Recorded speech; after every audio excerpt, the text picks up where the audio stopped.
One of the things I like the most about being a game dev is that a lot of the time when I need to research a topic, like level design, I can actually just go play a bunch of games and take notes. I've always struggled with level design, and it's one of those things that can entirely make or break a game. The levels in my game currently suffer from a massive problem where they don't really serve a purpose. Anyone can go in and make a level by slapping a bunch of mechanics in places and calling it a day, but I'm just really not happy with this. I did a lot of research and played a lot of games in the similar genre, and I've definitely learned a lot. The most important thing to consider when making a level, or even just when you make a room in a level, is what does this teach the player? And if you actually just take a look at the first two levels of my game, it's just not clear. Another thing that I also struggled with was making these levels feel like a place that actually exists, and not just a series of rooms specifically created for the player. Retro games can often get away with making the world not feel as realistic, but I want to at least try slightly to make the world make sense.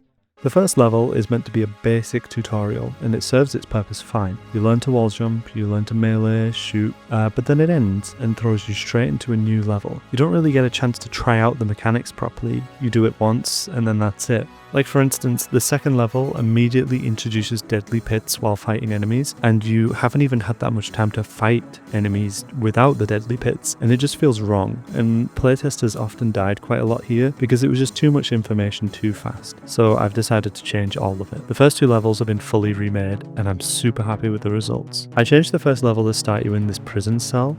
It opens up after a second or so. This is where you can sort of get to grips with the movement. Some people may not play a lot of boomer shooters, so the fast movement can definitely throw some people off. This gives them a chance to just adjust to the speed and the acceleration.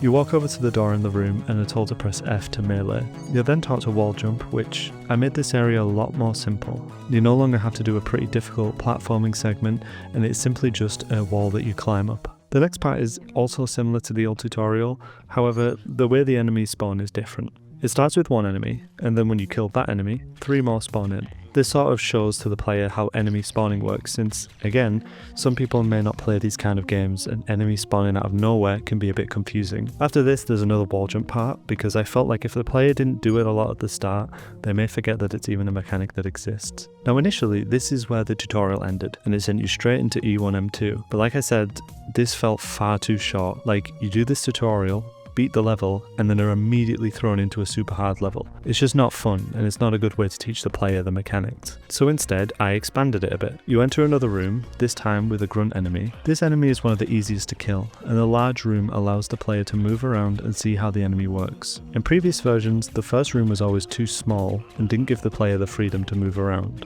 After beating this room, the player is then given another wall jump part to just reinforce the fact they need to do this a lot. And then they're thrown into a tight corridor with the same grunt enemies from before, this time challenging them on beating them in a more restricted way. There's yet another wall jump part after this, and then the player is introduced to the hunters in a large open arena.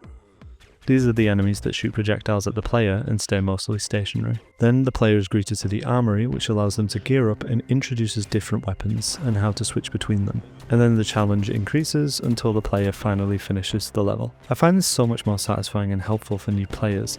They're basically handheld through this level, as this level also doesn't have any diverging paths and is purely linear. It shows them the basics and builds upon things introduced at the start. It's not perfect by any means, but compared to the first iteration, it's a lot better. So now we're past that, let's get on to some more fun things that aren't strictly level designed. I remade the entire item pickup system because before, all of the objects you could pick up were different classes, and it got annoying having to rewrite all the pickup code each time. This allowed me to make these keys which you can pick up. Keys unlock doors that match their colour, and when you pick up a key, it also shows up on your HUD. Keys also aren't consumed when you open a door, so you can use the same key on multiple doors as long as it is the same colour. I also felt like sometimes when you found a secret, the rewards were a little bit underwhelming, since if there was just a potion in there, it would only give you 10 shield points. That's why I added this pickup that is sort of like a large shield. It gives you 25 shield points instead of the 10. You may have also noticed these lifts that appear in E1M2. These were inspired by a Medieval's lifts. I literally played that a few hours before adding these lifts into my game, and it really does feel fun. E1M2 also introduces deadly pits like before, but in a much better way. In the room with the small pit of water, it is hardly a hazard. You could decide to jump into it and learn that it damages you, but a lot of people might just know to avoid the water. It's then expanded upon in the next room where there's much more water and there's some collectibles on the other side of a gap. Then it finally reaches the peak difficulty where you must wall jump across this room to reach the yellow key. This feels like a much nicer progression rather than just shotting the player into a room, not explaining what deadly pits are, and then spawning a bunch of enemies. Also, this is the first level where backtracking is introduced, and I set up the trigger system in a way to allow for this.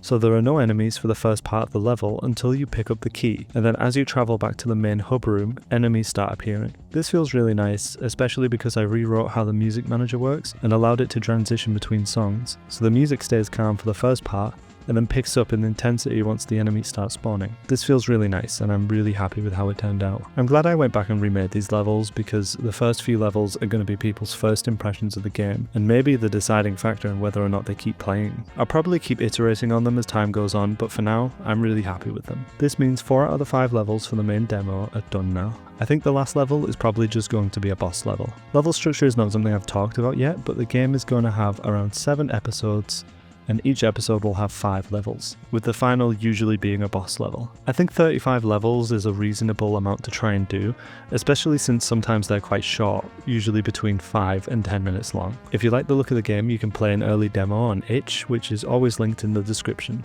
The Steam page is coming soon at some point, so I'll be sharing that in the future.